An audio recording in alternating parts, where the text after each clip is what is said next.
ঘন্টার অনন্য সম্মানের এপিসোডটা যে দেখেছেন, ওখানে বহু মানুষ, সোহম থেকে শুরু করে দেব থেকে, মানে রাজনৈতিক মহল থেকে শুরু করে ফিল্ম স্টার, প্রত্যেকটা মানুষ ওখানে উপস্থিতির মধ্যে ওখানে সম্মান জানানো হয়। তো দেবও ভীষণ ভালো মানুষ।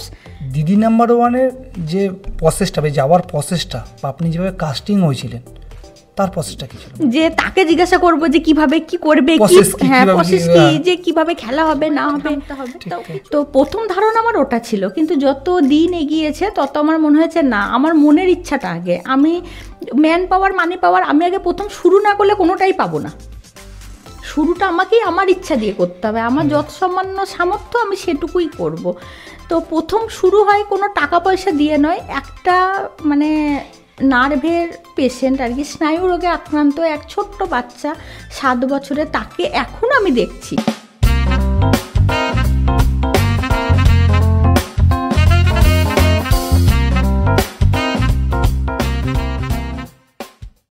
12th Faith সিনেমাটা আশা করি আমরা অনেকেই দেখেছি, যেখানে একজন খুবই নিম্ন মধ্যবিত্ত ফ্যামিলি থেকে উঠে এসে আইপিএস অফিসার হয়েছে। এই ধরনের ঘটনা সিনেমার চিত্রনাট্য দেখা যায়, এবং এরকম অনেক ঘটনাই আছে যারা আমরা সিনেমার স্ক্রিনে দেখতে পাই।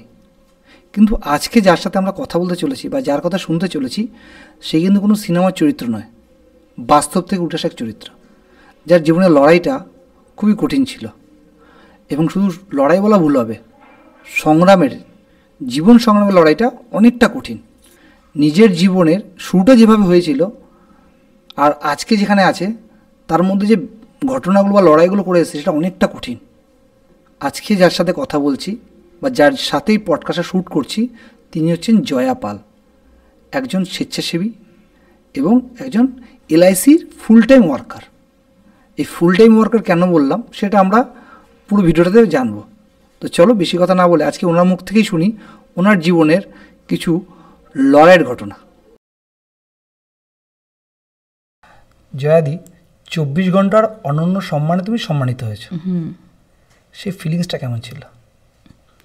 সেই ফিলিংসটা দু একটা কথাই বলে বোঝানো যাবে না, কারণ ওটা আমার জীবনে কোনো ড্রিমও ছিল না যে আমার কোনো একটা সময় লড়াইটাকে অত বড় মঞ্চে ডেকে সম্মান জানাবে।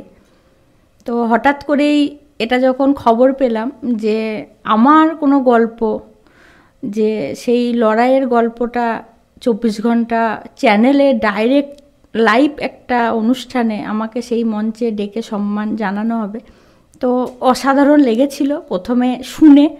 তারপর গিয়ে আর একটা খারাপ, মানে আমার ইমোশনাল অভিজ্ঞতা, যে ওখানে মানে মন্ত্রী থেকে শুরু করে ফিল্ম স্টার থেকে শুরু করে সবাই ওই একই মঞ্চে উপস্থিত, আর সেই জায়গায় আমি এইরকম একটা কাটোয়া শহর থেকে কোনো একটা সময় লড়াই করেছিলাম জীবনে বাঁচার জন্য। তো সেই লড়াইটাকে ওই সবারই সামনে, অত মহান ব্যক্তিদের সামনে আমাকে ওরকম তুলে সম্মান জানাবে, ওটা দেখে আরও ইমোশনাল হয়ে গেছিলাম ভীষণ রকমভাবে। তবে ভালো তো লাগবেই, কোনো লড়াইকে যদি স্বীকৃতি জানানো হয় তো সেখান তো একটা মনের আলাদা আনন্দ একটা কাজ করেই, তাই না? তো আমারও সেরকমই আনন্দ হয়েছিল, সাথে ইমোশনালটা প্রচুর পরিমাণে, কারণ ওইটা আমি নিজেও এখনো দেখলে আমার চোখের জল চলে আসছে মাঝে মধ্যে। কারণ আমরা যখন দেখলাম তুমি খুব ইমোশনাল হয়ে পড়েছিলে, তো ওর জন্য আরো বেশি করে জানতে চাই ইচ্ছা করছিল বিষয়টা। হ্যাঁ, তো ইমোশনাল প্রথম কথা হচ্ছে, লড়াইটা কোনো একটা সময় মানুষ যখন লড়াই করে সেটা তো তখন বাঁচার জন্য করে, লড়াইটা যে পারপাসেই হোক, ঠিক আছে?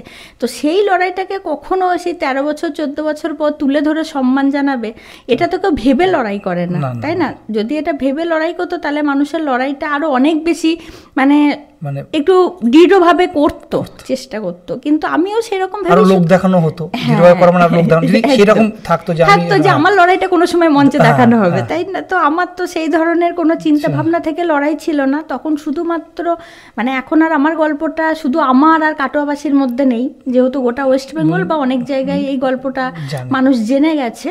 তো আমার লড়াইটা শুধু বাঁচার জন্য ছিল সেই মুহূর্তে, যে কি করে আমি বাঁচবো, কি করে সন্তানকে বাঁচাবো, তাও আবার সম্মানের সাথে। তো সেই লড়াইটা যখন হঠাৎ করে গত বছর আমার কাছে একটা ফোন আসে জানুয়ারি মাসেই, তো যে এরকম আপনার গল্পটা কোনো একটা জায়গা থেকে আমরা পেয়েছি, তো আপনার সাথে আমরা একবার ডাইরেক্ট দেখা করতে চাই চ্যানেল থেকে। এবার লাইফে প্রথম কোনো রকম একটা চ্যানেল থেকে ফোন আসা, সেটা আমার কাছে একটা স্বপ্ন, তাও আবার জিয়ের মতো একটা চ্যানেল 24 ঘন্টা থেকে। সম্মানটা অনেকটা বড়। হ্যাঁ, সম্মানটা অনেকটা বড়। তো ওরা যথারীতি আসে 14 ফেব্রুয়ারি। আচ্ছা, মানে ওটাও একটা স্মরণীয় দিন। অবশ্যই অবশ্যই জীবনে এই একটা ইনসিডেন্ট অবশ্যই স্মরণীয়, সেটা মনে থাকারই।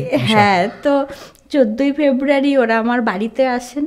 তো বাড়িতে এসে সারা দিন ধরে ওরা আমার সাথে কথা বলেন। তখন অবধি আমি জানতাম না যে আমার গল্পটা তখন অবধি সিলেক্টেড। আচ্ছা আচ্ছা, মানে ওরা ডাইরেক্ট কোনো একটা ব্যক্তি আমার গল্পটা পাঠিয়েছিলেন, ঠিক আছে।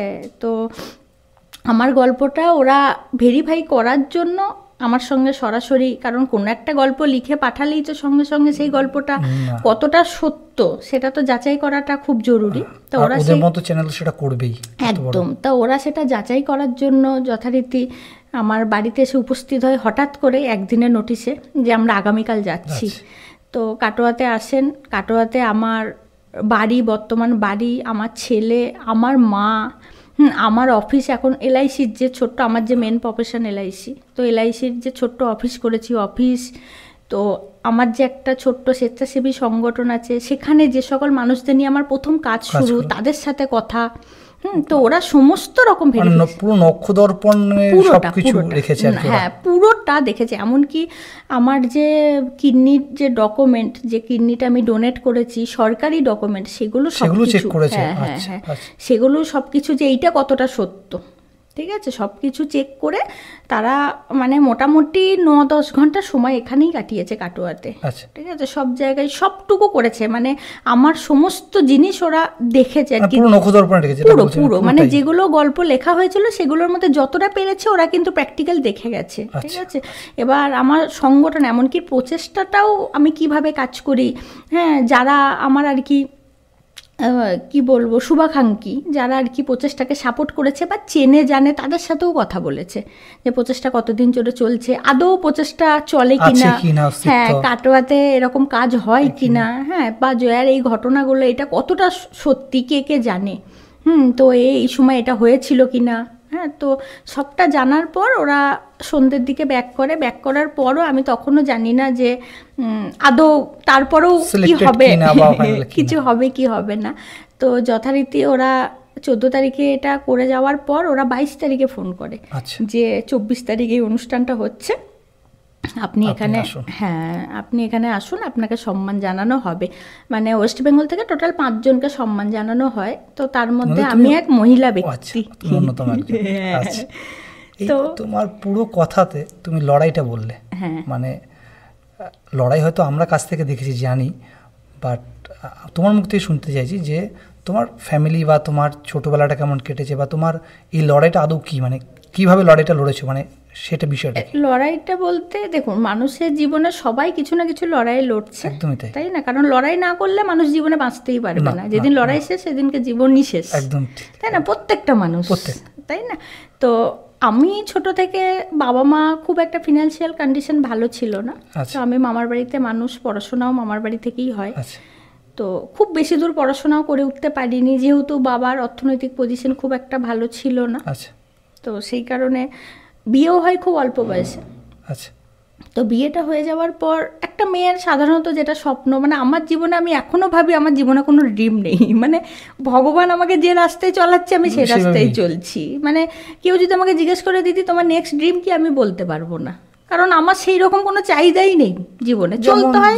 হ্যাঁ, কারণ আমি এটুকু ছোট থেকে বুঝেছি আমার চাহিদাই কিছু হবে না। মানে আমি ঈশ্বরকে এতটাই অন্ধবিশ্বাস করি যে হয়তো আমি কর্মটুকুই করতে পারি, কিন্তু আমি যেটা চাইছি সেটা ঈশ্বর যতক্ষণ না ভাববে আমার জন্য ওটা সুটেবল, ততক্ষণ উনি আমাকে দেবেন না। এটা আমার বিশ্বাস। হতে পারে মানুষের বিভিন্ন মত, ঠিক আছে, কিন্তু আমি হার্ডলি চেষ্টা করি, কারণ একই জায়গায় থেকে প্রচুর চেষ্টা মানুষ একই জায়গায় করে, কিন্তু সবাই সাকসেস হয় না, কেন সবারই জন্য সেটা নয়, তাই না? তো সেই রকম বিয়ে করে সংসার করাটা আমার প্রথম ভালো একটা দিক মনে হয়েছিল প্রথম জীবনে, ঠিক আছে, যে সংসার করব, হ্যাঁ, দুটো ডাল ভাত জুটে গেলেই হবে, এরকম একটা চিন্তা ভাবনা।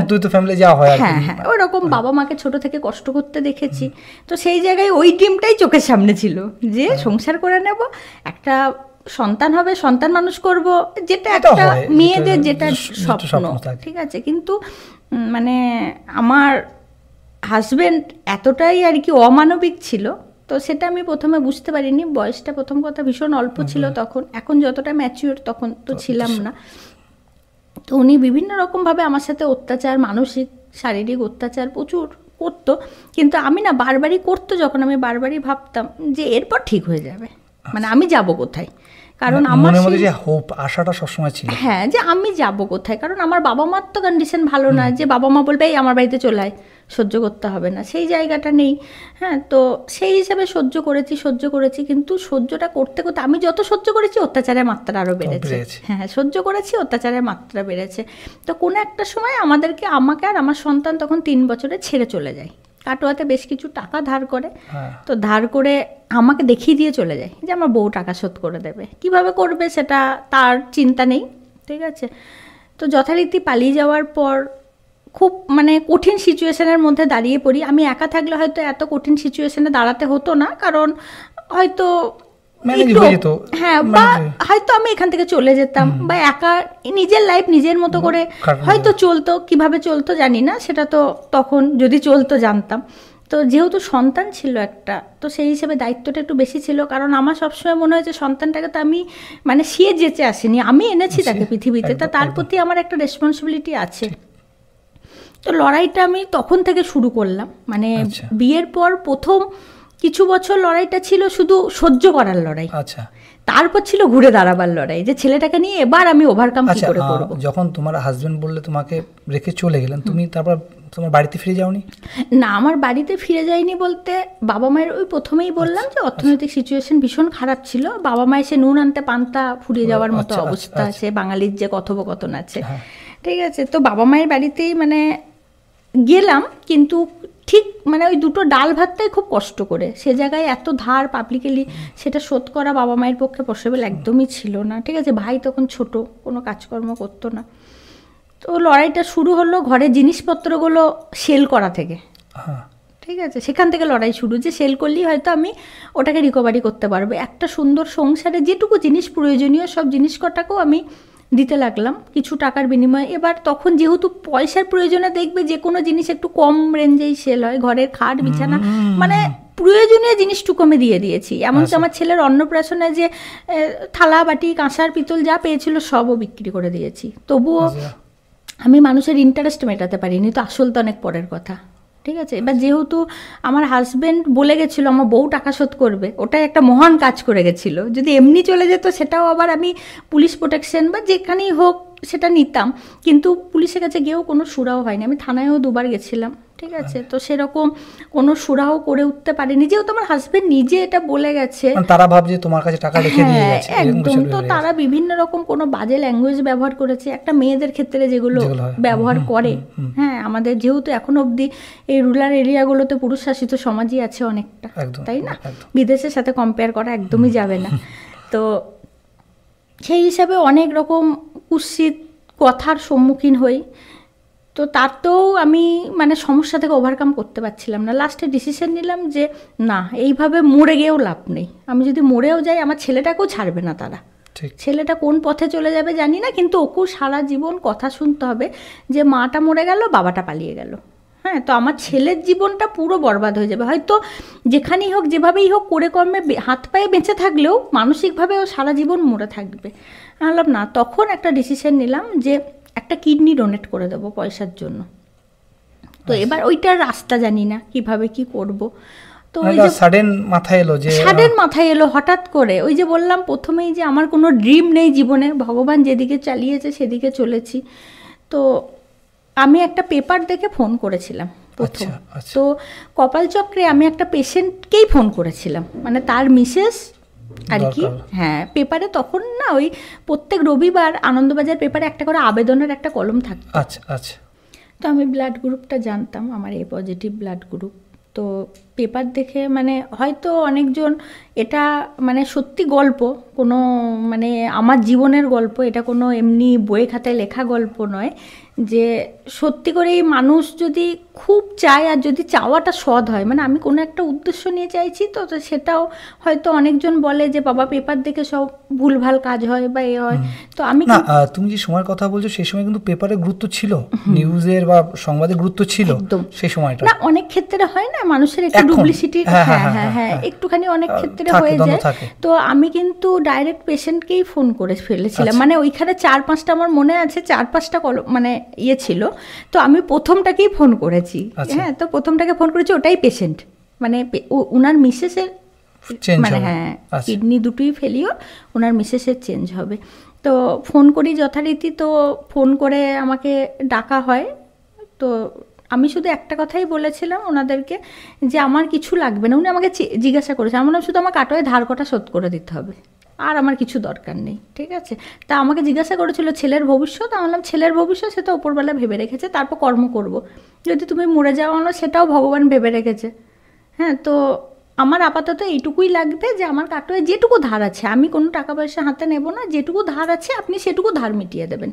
আমার ধারটাও যত সামান্যই ছিল, ঠিক আছে। আমি বললাম ওই সম্মানটুকু আপনি আমার বাঁচিয়ে দিন, তার বিনিময়ে আপনি আমার মিসেসকে, মানে আপনার মিসেসকে আমি বাঁচাবো, ঠিক আছে। তো সেই কথায় রাজি হয়ে যায়। তো মানে এটা কাকতালীয় হলেও সত্যি যে অনেক ক্ষেত্রে হয় না, এটা ম্যাচিংয়ের ব্যাপার থাকে, যে আমি চাইলাম বলেই হবে না কিন্তু, কারণ কিডনির এই রেনাল ট্রান্সপ্লান্ট কিন্তু অনেক বড় একটা প্রসিডিওর, ঠিক আছে।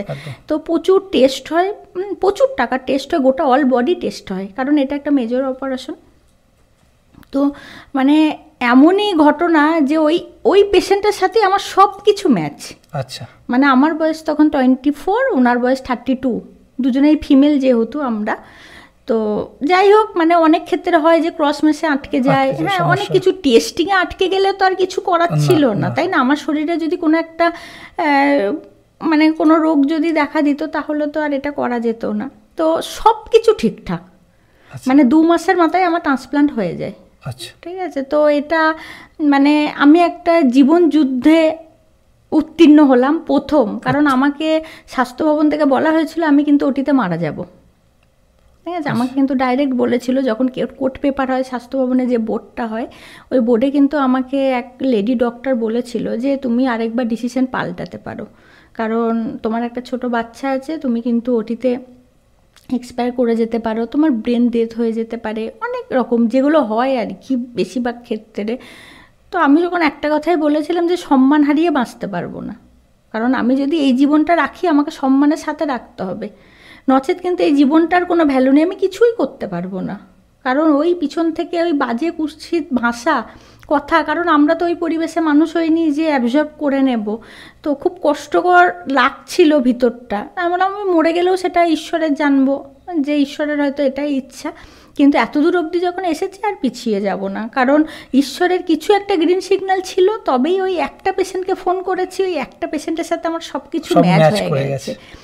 তো আমার ইচ্ছা, তার মানে কি আমার ইচ্ছা ছিল, আমার ইচ্ছার সাথে ঈশ্বরও এটা চাইছিল যে নতুন জয়ার জন্ম দেবে, তাই না। তো ওটি সঙ্গে আরো একটা মানুষের জীবন বাঁচবে, একদম এটা হয়তো ঈশ্বরের কিছুটা হলেও চাওয়া ছিল। ওই যে ঈশ্বরের চাওয়া না থাকলে আমরা শত চেষ্টা করেও কিছু করতে পারবো না।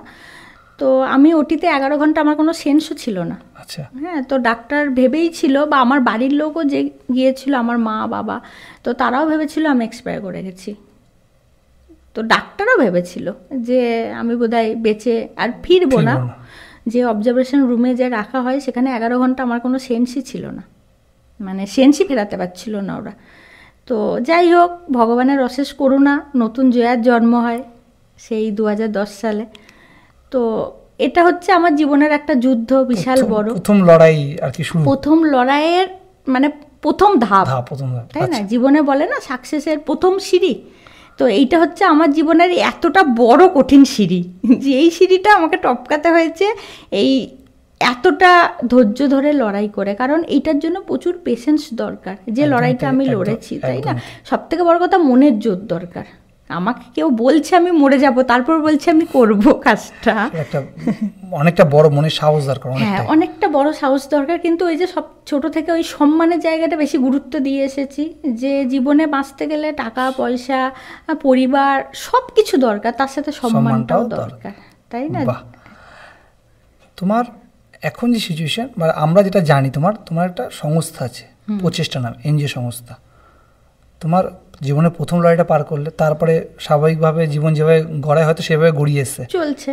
কিন্তু তার মধ্যে দিয়ে তুমি এই যে প্রচেষ্টা নাম বা একটা এনজিও বা একটা স্বেচ্ছাসেবী সংস্থা করবে, সেই ফিলিংসটা কোথা দিয়ে এলো, মানে কেনই বা এলো? না, সেই ফিলিংসটা এসেছিল ওই যে আমার ওই কঠিন লড়াইটা, যে আমি সেই সময় যদি পাশে কাউকে পাইনি, সেরকম মানসিক জোর দেওয়ারও লোক পাইনি।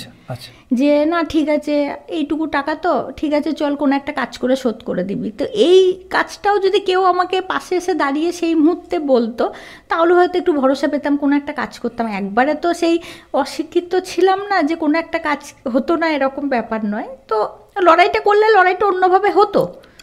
এইটা না করেও কিন্তু অন্য আরো সহজ রাস্তা ছিল, কিন্তু গাইড করা কেউ ছিল না, মনের জোর দেওয়া, সাহস দেওয়ার লোক পাইনি।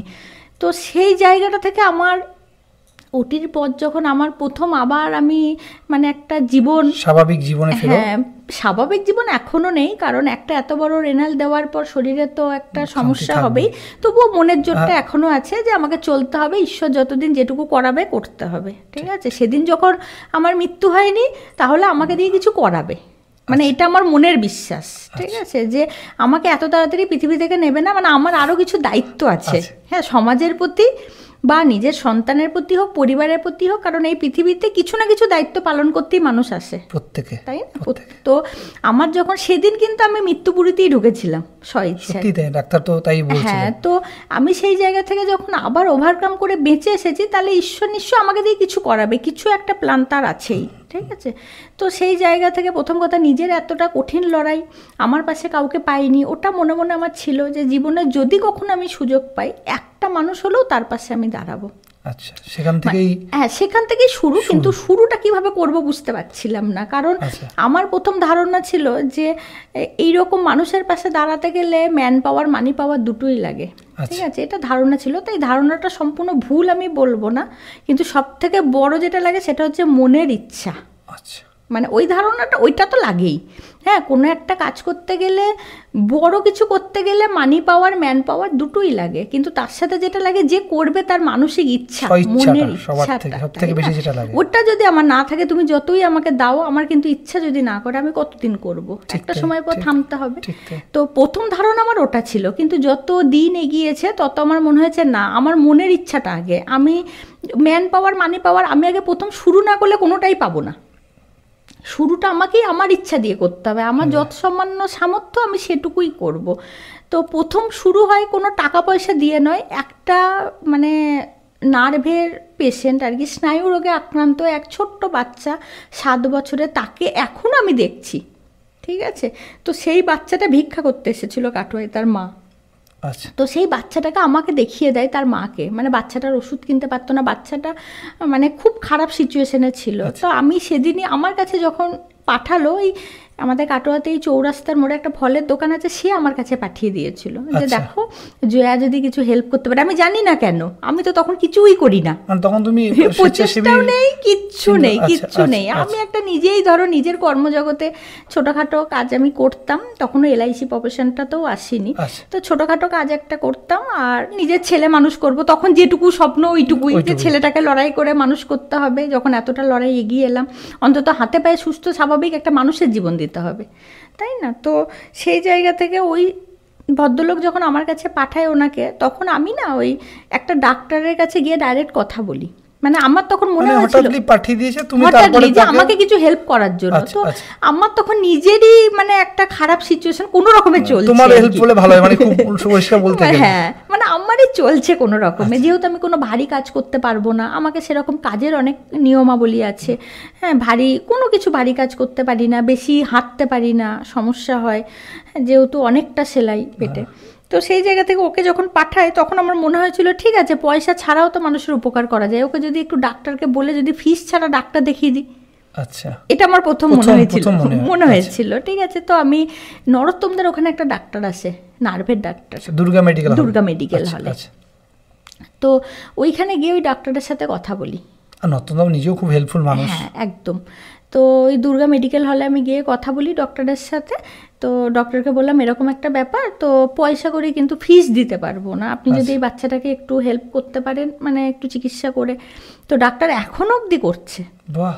এখন অবধি সে ওই ডাক্তারের চিকিৎসাতেই আছে, সুস্থ আছে, মেয়েটা ক্লাস 7-এ পড়ছে। বাহ, এটা তো খুবই মানে তোমার শুরুটা এটা আর কি, মানে বলতে গেলে শুরুটাই, হ্যাঁ শুরুটা এটা দিয়ে। তারপর আমি দেখলাম যে না, এবার তারপর মানুষের কাছে ওষুধ চাওয়া শুরু করলাম ওর জন্য। কিন্তু প্রথমে টাকা চাইতে পারিনি মানুষের কাছে। ওই প্রেসক্রিপশনটা ফেসবুকে পোস্ট করতাম, যে আমি বলতাম আপনারা একদিন হোক দুদিনে হোক ওষুধ কিনে দেবেন। আচ্ছা। হ্যাঁ, আমি কোনো টাকা প্রথম কারোর কাছে চাইনি। দিয়ে তারপর না 2-4 মাস ওরকম চলার পর তখন আমার মনে হলো না, কিছু এক্সট্রা উপার্জন আমাকে করতে হবে। এক্সট্রা উপার্জন না করলে কিন্তু আমি যে ইচ্ছা নিয়ে আমি করছি, আমার ইচ্ছাটা কিন্তু বিলুপ্ত হয়ে যাবে আস্তে আস্তে। স্বাভাবিক, তুমি যদি না পাও কারো কাছে বা নিজে যদি জোগাড় না হয় একদম, তখন আমার নিজের থেকে দেওয়ার নেই। তখন আমি চিন্তা করলাম আমাকে মানে কোনো ইনভেস্ট ছাড়া কোনো ইনকাম করতে হবে, যাতে আমি কিছুটা ইনকাম হয়, যাতে আমি এই ধরনের ছোটখাটো কাজও যাতে করতে পারি। সেই ভেবেই কি এলআইসিতে আসা? সেই ভেবেই এলআইসিতে আসা, যে উইদাউট ইনভেস্টে কি করব। তো এলআইসিতেও আসি, মানে আমি যে গল্পগুলো বলছি এটা সত্যি রিয়েল ঘটনা। মানে এলআইসিতে হয়তো কেউ মানে বাই চয়েস আসে না, মানে কোনো একটা, বেশিরভাগ এজেন্টের কাছেই আপনি শুনতে পারবেন যে বাই চয়েস কেউ আসে না, ঠিক আছে। কারণ কেউ হয়তো কোনো ডিও বা কোনো সিএলআই, কেউ হয়তো দাদা ভাই স্যাররা হয়তো ডেকে নিয়ে আসে, কেউ কোনো কাজ না পেলে হয়তো এলআইসি প্রফেশনে আসে। এরকম অনেক গল্প বা অনেক অভিজ্ঞতা আছে, কিন্তু আমি কিন্তু বাই চয়েস এসেছিলাম। তো আমি আমার যে সিএলআই দাদা, তাকে আমি ডাইরেক্ট বলেছিলাম যে আমাকে এটা এলআইসিতে কোড দেবে। তো আমি কিছু ওইখান থেকে আর্ন করে আমি এই স্বেচ্ছাসেবী সংগঠনটা চালাতে চাই। মানে আগে কিন্তু প্রচেষ্টা, তারপর এলআইসি, মানে প্রচেষ্টাকে বাঁচানোর জন্য তুমি এলআইসি মুভ করো। একদম, এটা কিন্তু খুব সত্যি ঘটনা। আগে প্রচেষ্টার জন্ম, তারপর এলআইসির জন্ম। নামটা কি তখনই ঠিক করেছিলে? তখনই ঠিক করেছিলাম যে কিছু একটা নাম দিয়ে এটাকে শুরু করতে হবে। তো তারপর শুরু হয় এলআইসির জার্নি। এলআইসি তো খুব একটা প্রথম সাকসেস আমি পাইনি, কারণ মানুষের ফিনান্সিয়াল ব্যাপারটা, তো টাকা অর্থনৈতিক লেনদেনটা খুব বিশ্বস্ত ছাড়া মানুষ করতে চায় না। তা প্রথম একটা লেডি, হ্যাঁ এরকম মানে কি দেখে বিলিভ করবে, প্রথম একটু স্ট্রাগল অবশ্যই হয়। তো এখন মোটামুটি ঈশ্বরের অনেক আশীর্বাদ যে আমি এলআইসি তো মোটামুটি একটা সাকসেস জায়গায়। তো যার জন্য মেন ভূমিকা প্রচেষ্টা যদি না থাকতো আমি এলআইসিতে আসতামই না। হয় আমরা যদি এক কথায় বলি যে জয়াকে নতুন জীবন দেওয়ার পেছনে পুরোটাই প্রচেষ্টার একটা বড় ভূমিকা। হ্যাঁ, প্রচেষ্টার একটা বড় ভূমিকা আছে। মানে প্রথম ধাপ, ওই যে বললাম যে জীবনে প্রথম সিঁড়িটা একটু কঠিন হয়, সেই সিঁড়িটাই আমি মুভ করতে পেরেছিলাম। সেটা হচ্ছে কিডনিটা ডোনেট করে একটা মানুষের আশীর্বাদ মাথায় নিয়ে চলা, যাত্রা শুরু হয়েছে। কারণ একটা মানুষের জীবন দেওয়ার থেকে বড় কিছু হতে পারে না এই পৃথিবীতে। তো সেই মানে ভদ্রমহিলা এখনো ধরুন 2 সন্তানের মা, সে হ্যাঁ কথা হয় মাঝে মধ্যে। উনি দিল্লির বাসিন্দা, ঠিক আছে, ওনার বাবার বাড়ি হাওড়াতে। তো এখনো কথা হয়। তা ওনার 2 সন্তান যখন মা বলে তাকে ডাকে, আমার মনে হয় যে আমি মানে যদি জীবনে ভুল টুটি কিছু করেও থাকি জানি না, তো অজান্তে তো প্রত্যেকটা মানুষই ভুল করে প্রতি মুহূর্ত। তো আমার ভুল বোধহয় 80% মুকুব হয়ে যায় যত ওনার আশীর্বাদে।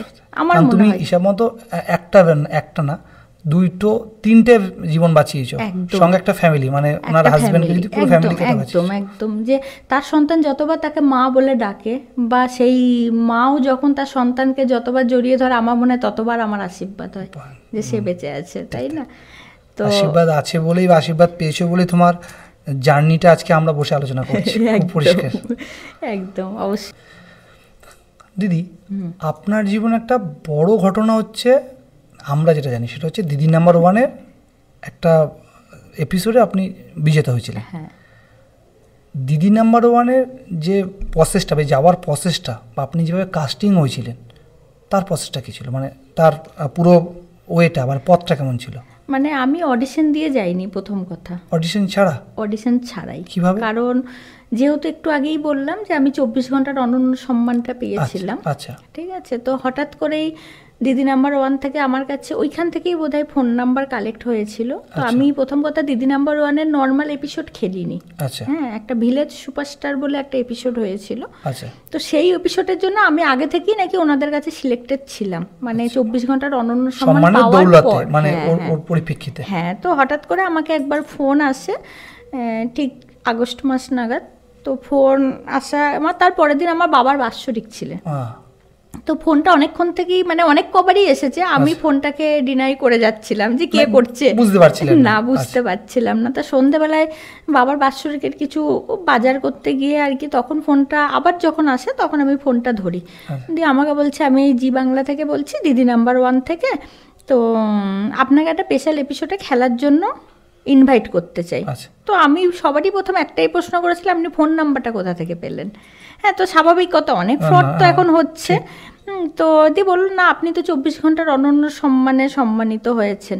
তো সেখান থেকে ফোন নাম্বারটা অনেক আগে থেকেই সিলেক্টেড ছিল। তো আমাদের এই এপিসোডটাতে ওদের প্রত্যেকটা এপিসোডে আর কি একটা ম্যাচিং থাকে সব কিছু, মানে এই ভিলেজ সুপারস্টার যে এপিসোডটা, সে ভিলেজ থেকেই যে মানে মফস্বল থেকে যারা উঠবে তাদেরকে নিয়ে এপিসোডটা। তা বলছে আপনি অনেক আগে থেকেই সিলেক্টেড ছিলেন, আপনার সাথে আরও 2জন সহপাঠীকে আমরা আর কি খোঁজ চালাচ্ছিলাম বলে একটু লেট হলো আপনাকে জানাতে, তো আপনি কি খেলতে আসতে পারবেন? না বেশ ঠিক আছে, আমি ঘন্টাখানেক পর জানাচ্ছি। মানে রাস্তায় বলেছে, আমি বাজার করতে গেছি, তারপর তো একটা ভাবনার ব্যাপার আছে, আবার একটা ওইরকম চ্যানেল থেকে বিশ্বাসের একটা ব্যাপার থাকে যে সত্যি ওখান থেকেই করেছে, একদম আবার চ্যানেল থেকে ওইরকম একটা জি বাংলা থেকে, যে লক্ষ লক্ষ হাজার হাজার মানুষ অডিশন দিয়েও অডিশন পায় না, সেখানে আবার আমাকে এরকমভাবে সিলেক্টেড পার্সন হিসেবে ডাকছে। তো আমি রাত্রেবেলায় বাড়ি গিয়ে ভেবে চিন্তে অনেক কিছু দিয়ে আমার ছেলে আমাকে বললো, মা দেখো না একবার ফোন করে, দিয়ে আমাকে বললো আপনি শুধু দিয়ে ফোন করলাম, দিয়ে আমি বললাম বেশ ঠিক আছে, খেলতে গেলে কিভাবে যেতে হবে? দিয়ে বললো কিচ্ছু করতে হবে না, আপনি শুধু হ্যাঁটা বলুন আমাদেরকে, হ্যাঁটা বললে আপনি যে টাইমে বলবেন আমরা সেই টাইমে শুটিংটা রাখবো। আর কালকে তো আমার বাবার বাৎসরিক, আমি তো কালকে যেতে পারবো না। মানে তুমি রাতেই ফোন করেছিলে? রাতেই ফোন করেছিলাম। দিয়ে বললো না কালকে আসতে হবে না, আপনি আমাকে বলুন না পরের দিন, তারপরের দিন, আপনি কোন দিন সময় পাবেন। মানে ওরা পুরোপুরি আমার উপর ছেড়ে দিয়েছিল, জানি না কেন। মানে আমার জীবনে যেটুকু ঘটনাগুলো ঘটেছে সব এরকম ভাবেই, মানে এটা বিশ্বাসযোগ্য না হলেও এটাই সত্যি যে আমার উপর ছেড়ে দিয়েছে যে আপনি কবে। দিয়ে আমি বললাম বেশি দেরি করে লাভ নেই, মনে মনে ভাবলাম যে যখন যেতেই হবে তখন তাড়াতাড়ি যাওয়াই ভালো। আমরা কালকে তো আমার বাবার বাৎসরিক আছে, তাহলে আমি তার পরের দিন যদি যাই, তো আমি খুব ফার্স্ট সকালে গিয়ে আমি পৌঁছাতে পারবো না, কারণ ওদের রাজারহাটে ওদের স্টুডিওটা। ঠিক আছে, তো DRR স্টুডিও। হ্যাঁ, তো আমাকে বললো ঠিক আছে আপনি বলুন না কোন টাইমে। আমাদের দুপুরের পর শুটিং হলে ভালো হয়, তাহলে এখান থেকে আমি একটু ভালোভাবে সকালের দিকে যেতে পারবো।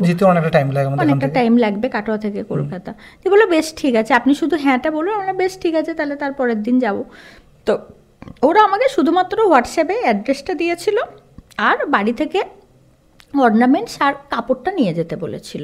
কাপড়ের কালারটা ওরা বলে দিয়েছিল, মানে ইয়েলো বাদে বাকি সমস্ত কিছু ঠিক আছে, যে কোনো কালারের শাড়ি আমি নিয়ে যেতে পারি, 3-4টে নিয়ে যেতে হবে, ওরা ওখান থেকে চয়েস করবে, মানে আমাদের চয়েসে ওখানে কোনো মেকআপ হবে না। ঠিক আছে, আর ওই শাড়ির সাথে যা পরবো অর্নামেন্ট সেটা নিয়ে যেতে হবে। তো যথারীতি তার পরের দিন পৌঁছালাম। খেলবো, জিতবো কি হারবো কিছু জানি না, কোনো কিছুই জানি না কিভাবে খেলা হয়। হ্যাঁ, তো আমি দিদি নাম্বার 1 সত্যি কথা বলতে দেখিও না, আমি তো টিভি দেখি না। ঠিক আছে, আমার তো যেটুকু কাজ করি বাকি সময় একটু বাড়িতে ঘুমিয়েই কাটাই। আমার তো দিদি নাম্বার 1 দেখতাম হয়তো 2000, সে কোন সাল আমার মনে নাই, হয়তো 14-15 হয়তো, তখন হয়তো একটু দেখতাম। কিন্তু আমি তো এই 2018 সালের পর জবে। তুমি দিদি নাম্বার 1 ফ্যানও না? আমি দিদি নাম্বার 1-এর ফ্যানও না।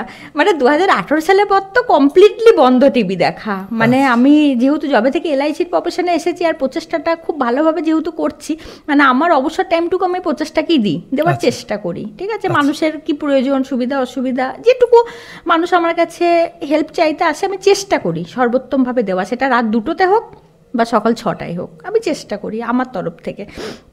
তো আমি দেখিও না, কী ধরনের খেলা হয় তাও জানি না, দিয়ে তো ইউটিউবে খুঁজছি কী ধরনের খেলা হয়, যে খেলাগুলো একবার দেখি চোখে, আমি তো জানি না কী ধরনের খেলা হয়, কী ধরনের প্রশ্ন হয়, কিচ্ছু জানি না। দিয়ে আমার ছেলে বলছে মা চলো না, হারবে জিতবে, তা কী হয়েছে, অত টেনশন নিয়ে কিছু করা যায় না। বেশ ঠিক আছে, গেলাম, ওখানে পৌঁছালাম যথারীতি। ওরা টিফিনের আয়োজন করেছিল সবাইকে, ওখানে যারা যারা থাকে। তো সঙ্গে সঙ্গে মেকআপ রুমে নিয়ে চলে গেল, আমার একটু লেটেই পৌঁছাতে লেটই হয়েছিল, তো মেকআপ রুমে নিয়ে চলে গেল, মেকআপটা নিজের মতো করে করিয়ে দিল। ঠিক আছে, আমি বললাম একটা টিপ পরবো, ওরা টিপ পরাবে না কিছু দিয়ে, বললাম একটা টিপটা তো অন্তত দিন, আমার কপালে টিপটা তো আমি সবসময় পরি। তো মেকআপ পুরোপুরি ওদের, মানে এত স্ট্রিক্টলি ওরা, আমি জানি না এই এপিসোডটার জন্য কিনা, বাকি অডিশন যেগুলো হয়ে যে মানে ক্যান্ডিডেটগুলো যায় আমি বলতে পারবো না তাদের, না না আমার কোনো ধারণাই নেই তাদের নিয়ে কি ধরনের এক্সপিরিয়েন্স। তোমার কাছে বলতে গেলে যে মানে ফোন এলো, গেলাম, শুট করলাম, মানে সেলিব্রিটিদের যেরকম আর কি প্রোগ্রামগুলো স্পেশাল এপিসোডগুলো হয়, তো আমার ক্ষেত্রেও কিন্তু সেই রকমই হয়েছিল। সঙ্গে সঙ্গে মেকআপ রুমে মেকআপ হয়ে যাওয়ার পর শাড়ি, হ্যাঁ শাড়িও ওরাই মানে পুরো ড্রেস আপটা ওরাই করে দিয়েছে। ঠিক আছে, কিভাবে শাড়ি পরবো, কোন কালারটা পরবো, শাড়ির সাথে কি অর্নামেন্টস পরবো, চুল বাঁধবো কি বাঁধবো না, মানে আমার ডিসিশনে কোনো কাজই হয়নি ওখানে। ঠিক আছে, দিয়ে ওরা আর কি মানে আমাকে কিছু আর জিজ্ঞাসাই করেনি, মানে কি বলবো কি বলবো না বা কিছু শিখিয়ে দেওয়া কিছুই জিজ্ঞাসা করেনি। আর আমিও নিজে ভয় পাচ্ছি কাকে জিজ্ঞাসা করবো, মানে কি বলতে হবে ওখানে, কি বলতে হবে, মানে আমি কি বলবো ওখানে, যদি জিজ্ঞাসা করে কি ব্যাপারটা বলবো, মানে কোনো একটা মানুষ তো আসবে, কেউ আমাকে কিছু বললো না, সবাই দেখছি নিজের মতো করে বলছে করছে, শুধু একটা কথাই বললো যে রচনাদির সাথে একটু হেসে খেলে কথা বলবেন, মানে এইটুকু আর কি ওরা আমাদের বলে দিয়েছিল যে যেটুকু পারবেন একটু স্মাইল রেখে কথা বলবেন। আর আমি তো সবসময় হাসি, জানো আমার আর এইটা বিষয়ে কোনো অসুবিধা হয়নি, এত সহজ একটা কাজ দিয়েছে, হ্যাঁ যে একটু হেসে হেসে কথা বলবেন। ঠিক আছে, আর যে আমাকে ফোন করেছিল আমি ওখানে গিয়ে তাকে খুঁজছি, যে তাকে জিজ্ঞাসা করবো যে কিভাবে কি করবে, কি হ্যাঁ প্রসেস কি, যে কিভাবে খেলা হবে না হবে, তো কিছুই বলছে না। তার আগে একটা এপিসোডে শুটিং হচ্ছিল, তো যথারীতি আমাদেরকে মেকআপ করে নিচে পাঠিয়ে দেওয়া হলো যেখানে শুটিং ফ্লোরে, সেখানে ওই আগের খেলাটা দেখছিলাম, মানে শুটিংটা কিভাবে হচ্ছে, কিছুই মাথায় ঢুকছে না। লাস্ট এপিসোডে পৌঁছেছি, ঠিক আছে, কিছুই ঢুকছে না, বুঝতে পারছি না কিছু কিভাবে, মানে প্রথম থেকে মানে মেন যে কথা রচনা দিদি যেভাবে কথাগুলো বলে কি উত্তর দেব, মানে একটা নার্ভাস কাজ করছে, কেউ শিখিয়ে দিলে বা বুঝিয়ে দিলে তাহলে একটা থাকে এরকম কি বলতে হবে কি বলতে হবে না সেটা বলে দিলে একটা কনফিডেন্স পাওয়া যায়, ওটা কনফিডেন্স পাওয়া যায়। কিছুই বলেনি, আমাদেরকে এমনি নামিয়ে দিল। ঠিক আছে, দিয়ে তারপর তো সে আবার প্রথমেই আমাকে দিয়েছে, আমার তো আরও হয়ে গেছে, ওখানে যখন নামে স্টিকার দেখছি প্রথমেই জয়া পাল। ঠিক আছে, ওখানে আরও টেনশন, মানে আমি তারপর মানে যখন মেকআপটা করে ফিরলাম তখন মনে হলো আরও তো 3 জন খেলবে, ওদেরটা দেখে দেখে বলবো, মানে যাই হোক মিডিলে বা থার্ডে থাকবো, আমি ওদেরটা দেখে দেখে বলবো, ওরা দেখবো ওদের কি ধরনের প্রশ্ন করছে। বিষয় পুরো উল্টে গেল, পরিবর্তে যারা ছিল তারা তোমাকে দিয়ে বলা শুরু করলো। এটা আমার কাছে সত্যি করেই, তো আমি দেখছি আমার স্টিকারটাই দেখছি প্রথমে, আমার তো আরও টেনশন বেড়ে গেল যে আমি এবার কি বলবো, প্রথমে তো আমাকেই জিজ্ঞাসা করবে। তো দাঁড়ালাম ওখানে, তো শুটিংটা মানে আমি যতটা ভেবেছিলাম তার থেকে আরও অনেক ভালো হয়েছে, মানে আমার কোনো টেনশন সেই মুহূর্তে কাজ করেনি, কি জানি কেন। ওই ফ্লোরে যখন উঠে গেলাম তখন মনে মনে আমার গোপুসোনাকে স্মরণ করে নিলাম, মানে যা হবে হবে, যা জিজ্ঞাসা করবে সব বলে দেবো, উনি আছে, উনি সামনে নেবেন বাকিটা। ঠিক আছে, আমি যেহেতু ওনাকে খুব মানি, তো গপুকে ডেকে স্মরণ করে উঠে পড়লাম যে যখন লড়াইটা করতেই নেমেছি আর সামনে যখন স্টিকার আমারটা লেগেই গেছে, আর তো কিছু করার নেই, আর ভেবে লাভ নেই, তাহলে যেটা বলার আমাকে দিয়ে যখন শুরু করতে হবে। তো গেলাম, তারপর তো রচনাদি সামনে এলো, কথা বললো, আমার জীবনীটা একটু শুনতে চাইলো, শর্টে যতটুকু বলা যায় ততটুকুই বললাম। তো প্রথম রাউন্ডে খেলাটা ঠিক মতো খেলতে পারিনি আমি। ঠিক আছে, মানে খেলাটা এমনই একটা খেলা দিয়েছিল, সে ফু মারা খেলা, গ্লাসে ফু মেরে গ্লাস সরাতে হবে। তো খেলাটা আমি বুঝতেই পারিনি, আর যেহেতু একদম সবটাই হঠাৎ আমি কোনোদিন তো দেখি না, সবথেকে বড় ব্যাপার হচ্ছে আমি দিদি নাম্বার 1 তো দেখিই না, যার ফলে আরো বেশি এই যে প্যানিক গুলো কাজ করছিল, সেটা হ্যাঁ আরো বেশি কাজ করতে লাগলো। তো যাই হোক শেষমেশ আমার গোপুর আশীর্বাদে বিজয়ী হয়েওছি, তো এটা আমার একটা ভালো লাগার জায়গা। আচ্ছা দিদি, তোমাকে মাঝে মাঝে তুমিও বলছি আপনিও বলছি, আমার যখন যা মনে হচ্ছে বলছি, অসুবিধা কিছু নেই তো? আচ্ছা, তো রিয়েলিটি শো এর অভিজ্ঞতা অনুযায়ী রিয়েলিটি শো কতটা রিয়েলিটি শো আর কতটা স্ক্রিপ্টেড থাকে, মানে তোমাকে কি আগে থেকে কোনো শিখিয়ে পড়ি, তুমি যেটা বললে যে একদমই ছিল না, বাট আমি প্রশ্নটা রিপিট করার উদ্দেশ্য হচ্ছে যে রিয়েলিটি শো বলতে সেটা কি স্ক্রিপ্টেড থাকে না পুরোটাই একদম রিয়েলিটি শো হিসেবেই চলে? পুরোটাই রিয়েল, মানে আমার ক্ষেত্রে যেটা হয়েছে পুরোটাই, বললাম না কোনো মানুষই আসেনি যে আমি কাউকে জিজ্ঞাসা করবো যে কি বলতে হবে, স্ক্রিপ্ট থাকে না কোনো রকম, মানে তুমি আমাদের এই আগের ঘটনাটা যেটা বললে, যেখানে তুমি পুরো শোয়ের বিষয়টা বললে, সেখানে কোনো জায়গায় স্ক্রিপ্টের পোর্শনটা তুললে না, যার ফলে আমি জানতে চাইছি যে এটা কিচ্ছু হয়নি। মানে বললাম যে অডিশন দিয়ে যারা যায় আর কি, তাদের কি ধরনের অভিজ্ঞতা আমি বলতে পারবো না, যেহেতু আমি উইদাউট অডিশনে স্পেশাল গেস্ট হিসাবে স্পেশাল এপিসোড খেলেছি, সেহেতু এইখানে কোনো রকম কিছু ছিল না, সবটাই রিয়েল। মানে আমাকে পুরোপুরি স্বাধীনতা ছিল সবটাই বলার, মানে তোমার বাস্তব যেটা সেটাকেই নিয়ে তুমি চলো। সবটাই বলেছি, হয়তো এপিসোডটা যারা দেখেছে তারা জানে। তো আমার সবটাই, আমি খানিকটা দেখেছি, খানিকটা দেখেছো, পরে কোনো সময় ইউটিউবে দেখে নিও 5, 6, 7 এপিসোড নাম্বার, ঠিক আছে? তো সবটাই মানে আমার সাথে যারা আর কি খুব কাছের বা যারা আমাকে চেনে জানে, বুঝে গেছে। আর এখন তো ধরো অনন্য সম্মানটা পাওয়ার পর তো আমার গল্প আর শুধুমাত্র কাটোয়ার মধ্যে নেই, অনেক মানুষই জানে আমার গল্প। তো যেমন অনন্য সম্মানেও কোনো রকম মানে স্ক্রিপ্টেড কিছু ছিল না, ওরা তো যাচাই করেছে এসে আবার মানে সত্য কতটা। আর তেমনি দিদি নাম্বার ওয়ানেও তাই, মানে আমি বরঞ্চ মানুষ খুঁজে বেড়াচ্ছিলাম ওখানকার যে ওখানকার যে যারা ছিলেন আর কি, তাদেরকে আমিই খুঁজে বেড়াচ্ছিলাম যে তারা আমাকে যদি একটু বলে দেয় কি বলতে হবে। আমি এটা খুঁজে বেড়াচ্ছিলাম, মানে আমি তো কোনো অভিজ্ঞতা আমার নেই, যে আমিই খুঁজে বেড়াচ্ছিলাম। কিন্তু শেষ পর্যন্ত আমি কাউকেই খুঁজে পাইনি। শুধু আমাকে যাওয়ার সময় বললো আপনি একটু হেসে শুধু রচনাদির সাথে যতটা পারবেন একটু স্মাইল করে খেলবেন। তা ওটা আমার কাছে খুব ইজি ব্যাপার ছিল, বললাম যে স্মাইলের ব্যাপারটা আমার কাছে খুব ইজি ছিল। আচ্ছা, আমরা যখন টিভিতে দেখি তখন যে কোনো রিয়েলিটি শোর স্টেজটা খুব সুন্দর লাগে, তুমি একদম কাছ থেকে দেখেছো, সত্যি এতটা সুন্দর নাকি? এতটাই সুন্দর, সত্যি সুন্দর, মানে কোনো রকম গ্রাফিক না, সবটাই রিয়েল, সবটাই সুন্দর। হ্যাঁ। আচ্ছা আচ্ছা দিদি, আর একটা কৌতূহল, যে রিয়েলিটি শো যে তোমরা 4 জন পার্টিসিপেট ছিলে, তাই তো? হ্যাঁ, 4 জন। সবাইকে কি আলাদা আলাদা করে শুট করা হতো নাকি সব একত্রে? সব একসাথে, মানে যেমন আমরা দেখি যেমন দেখা হয় তেমনি, শুধু প্রথম এপিসোডটাই খেলাটার আগে পুরোপুরি কথাগুলো আগে 4 জনেরই নিয়ে নেওয়া হয়। আচ্ছা, মানে যার যার জীবনের বক্তব্য আর কি, যেটা রচনাদির সাথে সবাই শেয়ার করতে চায়। তো যেমন আমাদেরকে রিয়েলিটি শোটা যখন টিভির পর্দায় আমরা দেখি, তখন যেমন কি একজনের বক্তব্য শেষ হয় তারপর খেলাটাই যায়। তো এই ক্ষেত্রে সবারই 4 জনের আগে কথাটা শেষ হয়ে যায়, তারপর খেলা। আচ্ছা, তার মানে শুধু এডিটিং এর একটুখানি হেরফের, বাকি সবই এক। মানে কথাটা ওই একটা কথা, তারপর খেলা। ওইটা না হয়ে 4 জনেরই আগে জীবন কাহিনীটা শুনে নেওয়া হয়, তারপর খেলাটা পরপর খেলানো হয়। শুটিংটা এইভাবে হয়, এই প্রথম মানে প্রথম খেলাটাই, প্রথম রাউন্ডটাই। তারপর থেকে তো তেমনই গানের রাউন্ড আছে, তারপর তো যেমন ছিল হেডফোন রাউন্ড আছে, তারপর যে রাউন্ডগুলো আছে সেরকম ভাবেই পরপর যেটা দেখানো হয় সেটাই থাকে। হ্যাঁ, একদম। রচনা ব্যানার্জিকে তুমি মোস্ট প্রবাবলি খুব কাছ থেকে দেখেছো প্রথমবার, অ্যাজ এ পার্সন হিসাবে, দিদি নাম্বার ওয়ানের মানে হোস্ট হিসাবে তোমার ওনার প্রতি কেমন ধারণা হয়েছে? ভীষণ ভালো মানুষ। তো যেটুকু সময় কথা বলেছি, কারণ বাকিটা তো শুটিংয়ের মধ্যে ছিল, তো ব্যক্তিগত সামনাসামনি হয়তো ওই 5-7 মিনিট কথা বলেছি। ভীষণ ভালো আর খুব স্মাইল করে। আচ্ছা, তোমার মতো?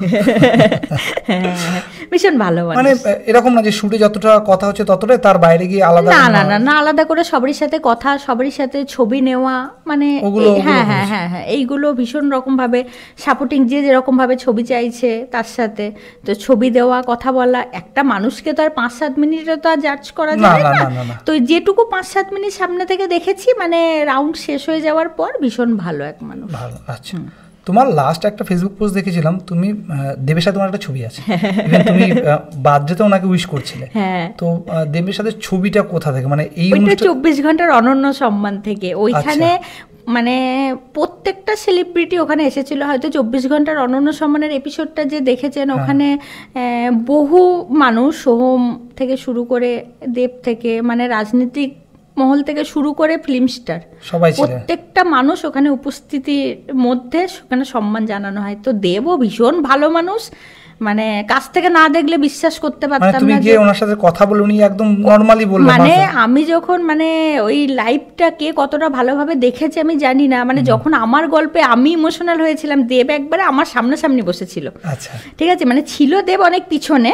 হ্যাঁ, তো যখন আমার নামটা ডাকলো, মানে ওরাও কেউ বিশ্বাস করতে পারেনি যে মানে একটা মহিলাকে ডাকা হবে। মানে ওরা 24 ঘন্টা তো আগে থেকে জানান না, আর আমাকে ডেকেছিল একবারে শেষে। আচ্ছা, 4টে মানে ইয়ের পর আমাকে, তারপর 4 জনকে সম্মানিত করার পর তোমাকে ডাকা হয়েছিল। 4 জনকে সম্মানিত করার পর আমাকে ডাকা হয়েছিল। তো দেব দেবদা ছিল একবারে পিছনের দিকে। তো যখন আমার গল্প ওখানে টিভি স্ক্রিনে দেখানো হয় তখন দেবদা সামনে চলে আসে।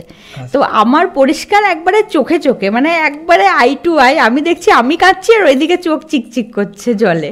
মানে এটা আমার একটা অসাধারণ অভিজ্ঞতা যে কারোর কষ্টে, মানে উনি, জানি না, উনি ব্যক্তিগত মানুষ হিসেবে ভীষণ ভালো। তারপরে নিজে আমার সাথে যেচে কথা বলেছেন, যেচে কথা বলেছেন, ছবি নিয়েছি, ছবিটা দেখে তো বুঝতেই পারা যাচ্ছে যে কোনোটাই জোরপূর্বক নয়, একদমই ছবিটা যথেষ্ট মানে ভালোভাবে, আর ছবিটা উনি নিজে তুলেছেন। সব থেকে বড় ব্যাপার হচ্ছে আমার ক্যামেরায় উনি নিজে তুলেছেন ছবি, মানে উনি হাইটে অনেকটাই আমার থেকে অনেকটাই হাইট লম্বা। তো আমি ওনার এমনটা, আমার সেলফি আসছিলই না আমার ফোন থেকে, তো উনি নিজেই সেলফিটা নিয়েছেন আমার ফোন থেকে, অনেক কটা সেলফি উনিই তুলেছিলেন। তোমার কথা অনুসারে কি আমরা দেবকে মাটির মানুষ বলতে পারি? একদম, মানে আমি যেটুকু ওই যে বললাম, একটা মানুষকে জাজ করা 5-7 মিনিট বা আধ ঘন্টায়, মানে সারা জীবন পড়ে গেল, ফিলিংসটা বোঝা যায় যে কি ধরনের নেচার হতে পারে। তো মানুষের ধরো, তারপরেও আমরা নিজের পরিবারের মানুষকেও তো সারা জীবন সঙ্গ দিয়ে বুঝতে পারি না যে তার মানসিকতা কেমন সারা জীবন থাকার পরও। তো আমি যদি বুঝতে পারতাম তাহলে আমার কি আর এটা হতো? তো একটা 5-7 মিনিটে মানুষের জীবনকে কতটুকু আর বোঝা যায়, মানুষের মানসিকতাকে। কিন্তু ওভারঅল ওপর থেকে যেটুকু বুঝলাম, যথেষ্ট ভালো একজন মানুষ মনে, এইটুকু বুঝলাম যে ওই আধ ঘন্টা সময় হয়তো ওনাকে দেখতে পেয়েছিলাম, তো ভীষণ ভালো মানুষ। আর কারোর সাথে সেলফি নেওয়া ওই সময়? হ্যাঁ, সোহম চট্টোপাধ্যায় ছিলেন, তারপরে শিলাজিৎদা ছিলেন, অনেকজন ছিল, অনেকজন, মানে ওখানে প্রচুর মানুষ ছিলেন, গুণীমান্য ব্যক্তি আর কি। তো সেই জায়গায় আমার সেই সময় এত শারীরিক কন্ডিশন খারাপ ছিল, মানে আমার মানে আমি যে ওইখানে বসবো, মানে আমার সেই ক্ষমতাটুকু ছিল না। আমি স্টেজ থেকে নেমেও কেঁদেছি, মানে অফ ক্যামেরাতেও, মানে আমার এত শরীরের অবস্থা খারাপ ছিল সেই দিন। হঠাৎ করে না, সেই দিন হঠাৎ করেই শরীরটা আরও বেশি খারাপ হয়ে যায়, কিন্তু অত বড় একটা চ্যানেলের প্রোগ্রাম বলে আমি যাই। তো সত্যি করেই তারপরে আর কারোর সাথে সেরকমভাবে সেলফি নেওয়া হয় না, মিট করার এনার্জি ছিল না। মানে আমি ভীষণ, আমার ছেলে প্রচুর জনের সাথে নিয়েছে ওইখানে, ছেলে ঘুরে ঘুরে, কারণ প্রচুর মানুষ এসেছিল ওখানে। আচ্ছা, দিদি নাম্বার ওয়ানে যখন ইউটিউবে দেখছিলাম, তো অনেক খেলাগুলো মজাদারই লাগে। আদৌ অন সেট, তুমি যখন সেটে ছিলে ততটাই মজাদার, ততটাই চ্যালেঞ্জিং, নাকি কিছু রকম এদিক ওদিক থাকে? ছিলই না, কোনো রকম ভাবে এদিক ওদিক নয়, কেউ ভাবে ছেড়ে দিচ্ছিল না, কোনো রকম এদিক ওদিক নয়। বাপরে, ভীষণ, মানে খেলাটা তো আর একই রকম খেলা নয় যে তোমারটা দেখে আমি শিখে গেলাম, কন্টিনিউ বাড়িতে প্র্যাকটিস করে গেলাম। ওরা তো যখন তখন খেলা করে। তোমার কাছে কি খেলা করবে তুমি জানো না, আমিও জানি না সেটা, যে তুমি আগের দিনের এপিসোড দেখলে, দেখার পর তুমি ওটা হয়তো বাড়িতে বারবার প্র্যাকটিস করলে, তারপর গেলে। এখানে কিন্তু সেই ধরনের খেলা না, তাই না? তো আমি জানিও না কি খেলা আসবে, মানে হোমওয়ার্কের কোনো কিচ্ছু গল্প নেই, কিচ্ছু গল্প নেই। বাকি যারা কম্পিটিটর আছে তারা সবাই, মানে সবাই নিজের মতো করে, যারা আর কি দেখে। আমার জন্য একটু টাফ ছিল, যেহেতু আমি দিদি নাম্বার ওয়ান দেখিই না। হ্যাঁ, তো সেই কারণে আমার জন্য ভীষণ রকম, মানে আমি যেদিন যাবোই আগে, মাঝখানে আমার বাবার বাৎসরিক কাজ শেষ হয়ে যাওয়ার পর আমি শুধু ইউটিউবে দেখছি কি ধরনের খেলা হয়, যেটুকু সময় পেয়েছি কি ধরনের খেলা হয় সেটা বারবার করে আমি ইউটিউবে দেখছি। তো মানে কোন খেলাটা দেখে আমি প্র্যাকটিস করব, কারণ বিভিন্ন দিন বিভিন্ন রকম খেলা, মানে সেটা কিন্তু চ্যালেঞ্জিং, সেটা ভীষণ রকম ভাবে চ্যালেঞ্জিং।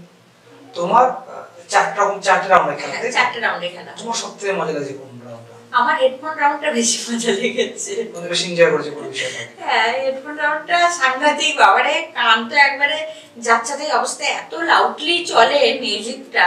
তারপর ওইরকম ওই কতটা দূর থেকে আমি কথা শুনে, মুখের লিপ শুনে আর কি, মানে বুঝে উত্তর দেওয়া, দেখে উত্তর দেওয়া কঠিন কষ্টকর ব্যাপার, তাই না? আর 4th রাউন্ডের খেলাটা হচ্ছে পুরোপুরি বুদ্ধির খেলা, খুব ঠান্ডা মাথায়, যেহেতু ওটার মাইনাস পয়েন্ট থাকে ওই খেলাটাতে। তো ওইটাতে খুব সত্যি করে ওই খেলাটা আরেকটু টাফ আমার মনে হয়েছে। মজার খেলা বলতে গেলে 3rd রাউন্ড, আর কঠিন বলতে গেলে মানে 4th রাউন্ডের খেলা খুবই কঠিন ওটা খেলাটা। অনেকগুলো পুরস্কার জিতেছো, সব মানে ধীরে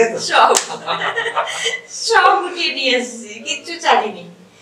হ্যাঁ, মানে এমনকি কেক যা যা দেয় আর কি, মানে উইনারদের এমনকি ব্যাচ শাসে যা যা দেয় সব কিছু, আর না খুব সুন্দর করে প্যাকিং করে আবার মানে ওরা পরে যখন হয়ে যাওয়ার পর ওরা 8 ঘন্টা 45 মিনিট সময় চেয়ে নেয়, ওরা যথারীতি খুব সুন্দর করে প্যাকিং করে, ঠিক আছে? ওইগুলোর দায়িত্ব আমাদের নয়, প্যাকিং করে গাড়িতে মানে যাতে আমরা নিয়ে যাব সেই গাড়িতে তুলে দেওয়া পর্যন্ত ওদের দায়িত্ব। একদম খুবই সাপোর্টিভ।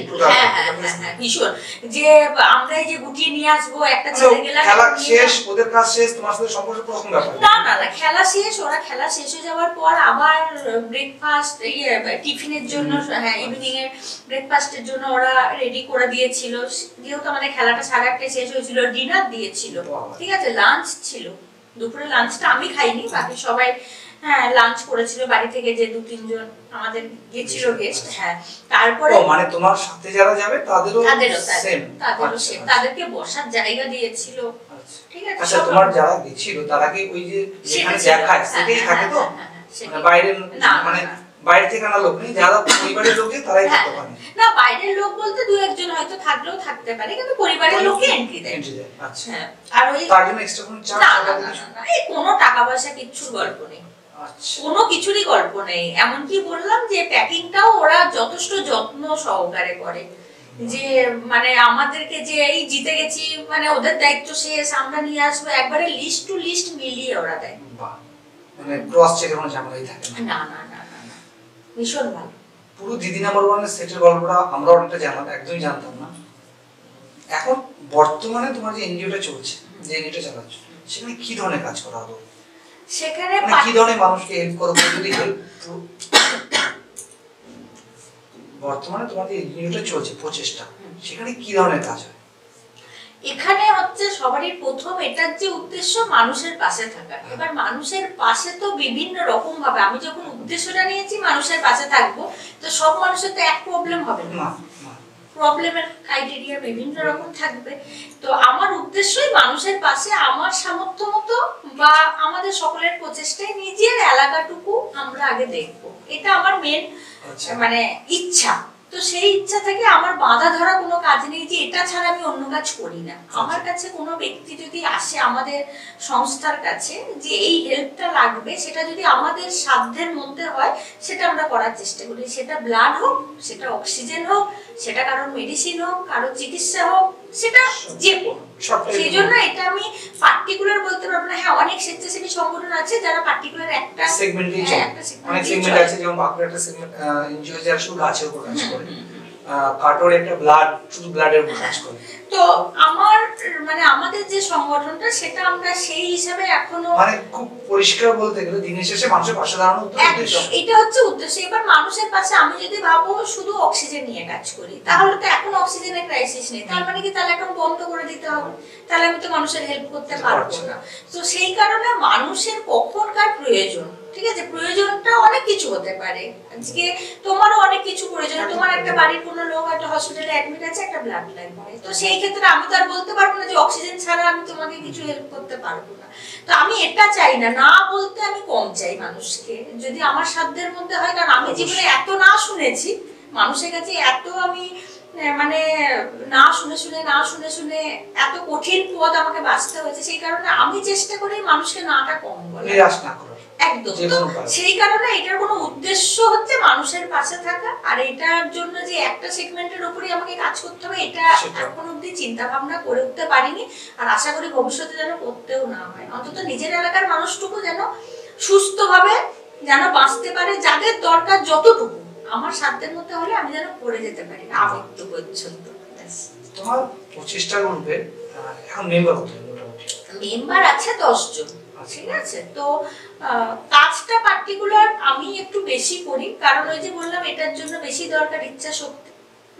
সবারই ইচ্ছাটা আগে দরকার। আমি কিন্তু জোর করে কাউকে কাজে ইনভলভ করতে পারবো না। তোমাকে হয়তো জোর করে আমি একদিন নিয়ে যেতে পারি, দ্বিতীয় দিন তুমি একটা এক্সকিউজ দেখিয়ে দিলে, সেক্ষেত্রে আমার মন ভেঙে যেতে পারে।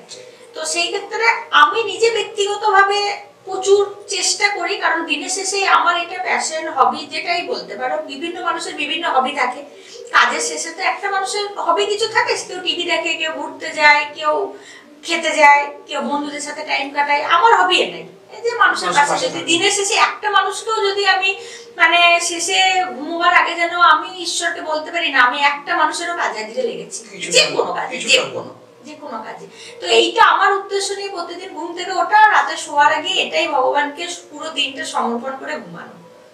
দিদি তুমি মানে এত পথ অতিক্রম করে এসছো, মানে জীবনের এতটা কঠিন সময় অতিক্রম করে এসছো, সেখান থেকে আজকে একজন সাকসেসফুল এলআইসির মানে ফুল টাইম ওয়ার্কার বলতে পারি, ওয়ার্কারই বলতে পারি। সঙ্গে তুমি একটা চেষ্টা নামে একটা এনজিও চালাচ্ছো খুব ভালোভাবে, সঙ্গে সমাজে যে সম্মানগুলো পাচ্ছ সেটা তো তোমার কর্মফল বা তোমার পাওনা। তুমি এই জায়গায় দাঁড়িয়ে ইয়াং জেনারেশনকে কি সাজেশন দেবে যে তাদের কিভাবে মানে নিজেকে গড়তে পারবে, নিজে কিভাবে সফল হতে পারবে? নিজেকে সফল হতে গেলে সবারই প্রথম ইচ্ছা শক্তিটা দরকার, 2 নম্বর দরকার মনের জোর, যেগুলো আমি অতিক্রম করেছি বা যেগুলো জোরে আমি অতিক্রম করেছি। তো সবারই প্রথম হচ্ছে ইচ্ছাটা সৎ থাকতে হবে। যে তোমার একটা ভুলভাল ইচ্ছা থাকলে সেই ইচ্ছা কখনোই, সেই ইচ্ছার পিছনে দৌড়ালে লাস্টে কিন্তু সাকসেস পাওয়া যাবে না। ইচ্ছাটা প্রথম কথা জানতে হবে যে ইচ্ছাটা কতটা আমার যুক্তিযুক্ত বা ইচ্ছাটা কতটা সৎ।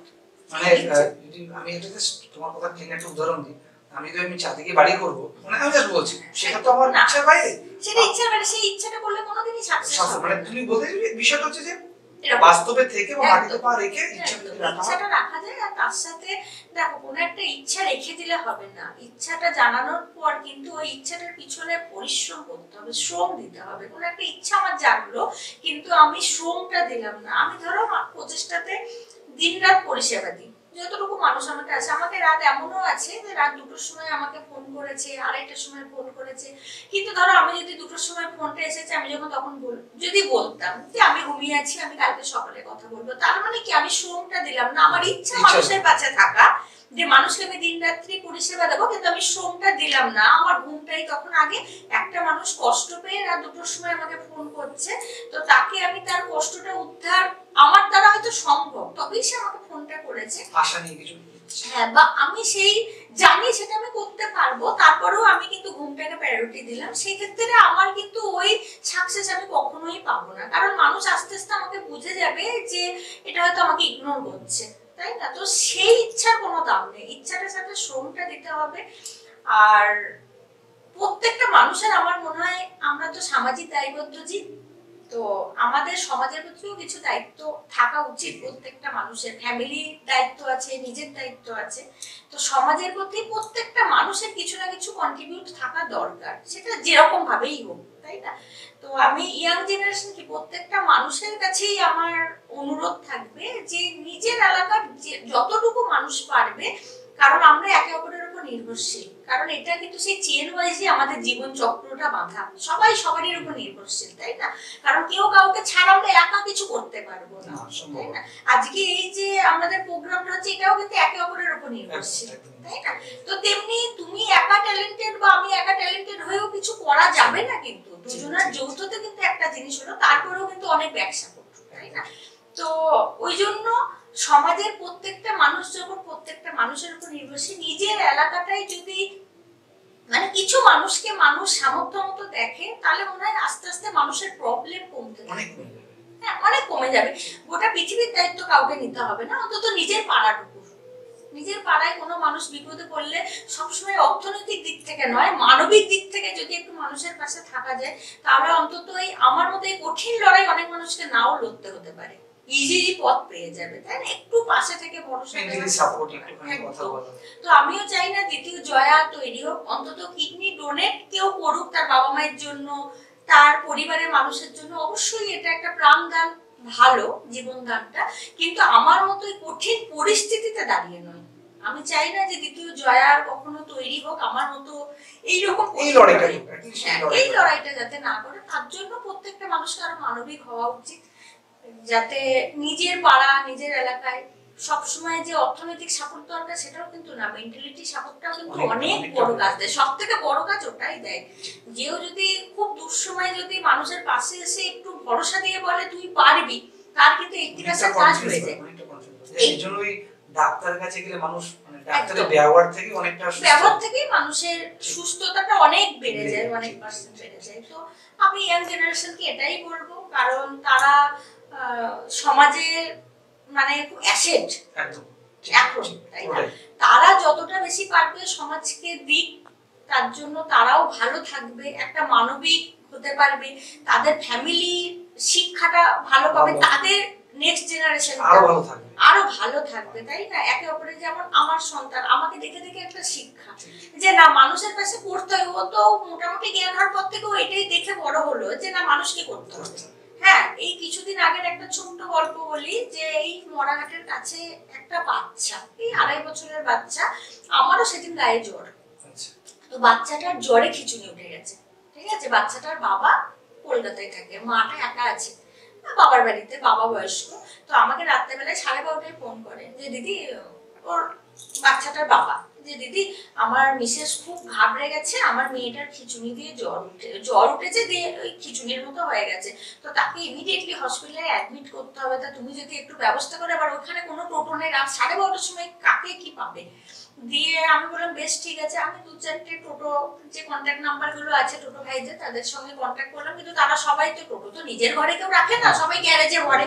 তা বললো গ্যারেজ থেকে বার করতে করতে দিদি 8 ঘন্টা 40 মিনিট সময় লেগে যাবে, বাড়ি থেকে গ্যারেজ অনেকটা দূর, সবারই তার বাড়ির নিচে গ্যারেজ নেই। তো রাত্রেবেলায় আমার অতটা জ্বর, কিন্তু আমার ছেলে সঙ্গে সঙ্গে বললো মা তুমি একটা স্কুটি নাও, আমি একটা স্কুটি নিয়ে চলো আগে বাচ্চাটাকে হসপিটালে দিয়ে আসি। হ্যাঁ না, আমার ছেলের 18+।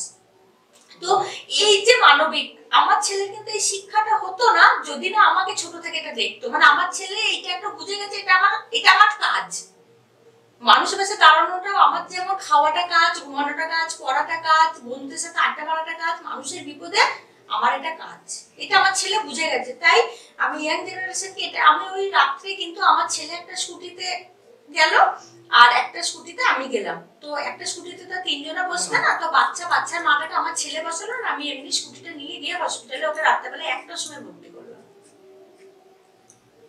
ঠিক আছে? তো এটা হচ্ছে মানে মানুষের, এবার ইয়াং জেনারেশন যদি এখন থেকে এই জিনিসগুলো একটু ভাবে, তাহলে তাদের নেক্সট জেনারেশনটা খুব ভালো হবে, আমাদের সমাজটা ভালো হবে, একে অপরের উপর আমরা আরো শ্রদ্ধাশীল হতে পারবো, তাই না? তো মানুষ একটুতেই ভেঙে পড়বে না, সবসময় অর্থনৈতিক সাপোর্ট দরকার নেই, মানসিক সাপোর্টটা দিলেই হবে। তোমার সাথে কথা সত্যি খুব ভালো লাগে, অনেক কিছু জানলাম আমি নিজেও তোমার ব্যাপারে বা পুরো বিষয়টাতে। আজকে তোমাকে মানে ধন্যবাদ বলে ছোট করছি না আমাদের এই চ্যানেলে আসার জন্য, তোমার অনেক ভালোবাসা, তুমি যেভাবে করছো সেভাবে এগিয়ে চলো, একদম এটাই আমার দরকার।